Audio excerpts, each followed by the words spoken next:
Afghanistan, a sapper team is on its way to fix a broken-down convoy. The combat engineer steps out of the truck and shouts, asking who the heck made the mess that ruined his day. The squad leader steps up and admits it was him. It soon becomes clear that the two are actually brothers.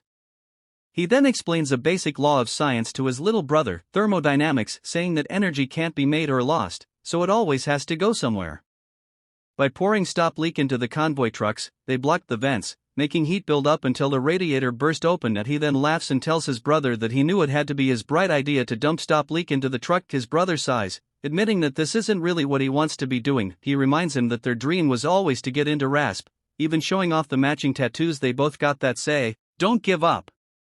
But the older brother waves it off, saying he's already too old and that the program is brutally tough. He also points out that they were just 18 when they made that promise. Still, his brother tells him to picture the feeling of earning their own Ranger scrolls and the pride that comes with being a Ranger. He finally talks his brother into it, but seconds later, the Taliban suddenly attacks the convoy. In the brutal gun battle that follows, nearly all the soldiers are killed. With his knee badly hurt, he drags himself over toward his brother. 2 years later, he is now riding a bus to the Army Ranger selection base in Colorado. The cadre tell the candidates to go to the induction hall and hand over all their personal belongings. From this point on, they are told they no longer have names, only numbers. One of the sergeants spots that a candidate is a technical sergeant in the Air Force and tells him he will be made a team leader. The candidate accepts and is given the number 7. In another line, a sergeant looks over his file and sees that, because of an old leg injury, he had been turned away 4 times before finally hitting the age cutoff. The sergeant tells him that as a patrol leader, he'll be expected to lead the team, but he turns the offer down. He is given the number 81. Sergeant Major Sheridan then speaks to the candidates. He explains that Army Rangers are essentially the tip of the spear for the United States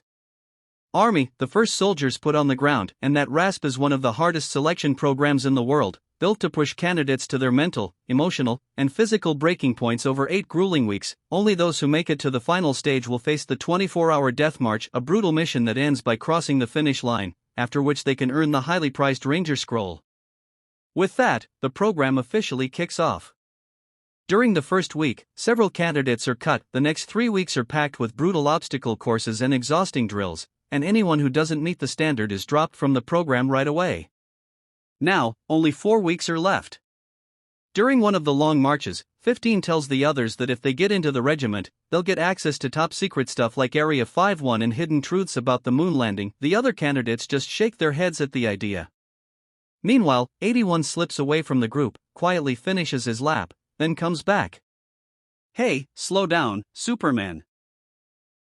Another week goes by. During rifle training, a sergeant asks how many candidates have actually served in combat. The sergeant mocks him, saying he asked about deployment, not potty training. After questioning a few more and still not getting a good answer, the sergeant turns to 81. "Death Mountain Division Spartans." Everyone turns to look at him. The memory pushes him on, but eventually he passes out and is pulled out by 7.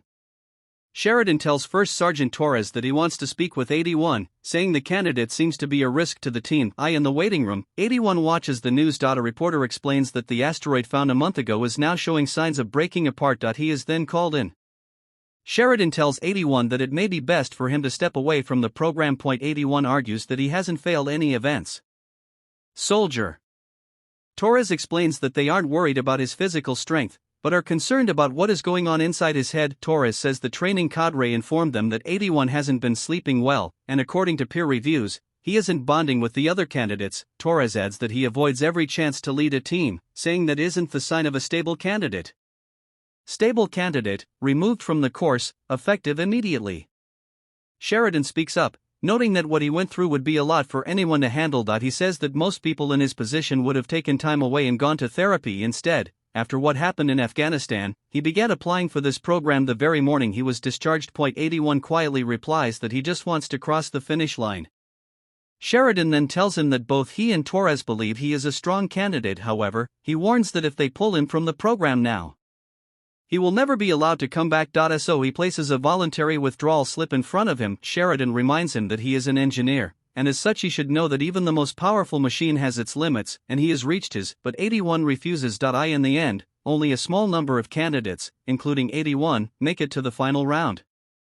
Torres then lays out the details of the final mission, which will be a simulation. A classified aircraft has been shot down behind enemy lines, and the Rangers are tasked with carrying out a recon and rescue mission. Their job is to locate the crash site and destroy the aircraft before it falls into enemy hands. Two Blackhawk helicopters will drop them deep inside enemy territory. From there, they must move through the mountains to reach the downed aircraft. Their next task is to find the pilot, who is being held prisoner in a nearby village. Torres explains that their rifles will only fire blanks, but the cadre may ambush them at any point during the mission. The squad will be given a single VHF radio to send regular situation reports. He then announces that 81 will serve as the team leader. 15 says sarcastically, "Great, the finish line guy."